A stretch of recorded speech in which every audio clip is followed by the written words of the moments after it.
Today I'm giving you some strategy techniques on learning how to juggle.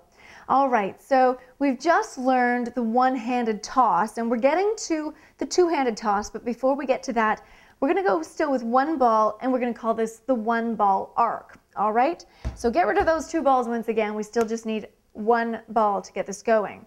Now with a one-handed arc, what jugglers tend to think about sometimes is we refer to it as a juggler's box. Now think about an actual sort of square, okay, and that is your box, your juggler's box. Now when we were throwing our ball up with a one-handed toss, we were just going up in the air. If you imagine that box being rather tall, we were throwing it up and it was hitting the one side of the box. What we want to do is to create an arc so that at the top of the box, the ball goes up, over in an arc, and ends up in your opposite hand.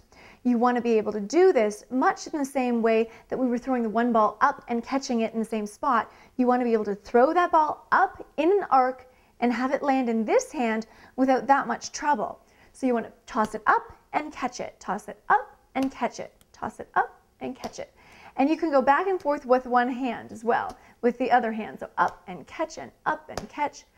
Practice that arc back and forth, and you don't want to have to run around. So when you are juggling, you want to stand with your feet straight together. Usually you stand legs, feet shoulder width apart, knees slightly bent, and again, very loose feeling. So very loose. Just want to throw up and over and up and over. Practice that arc. It's very important. We're almost there. We'll get into the two-handed toss coming up next.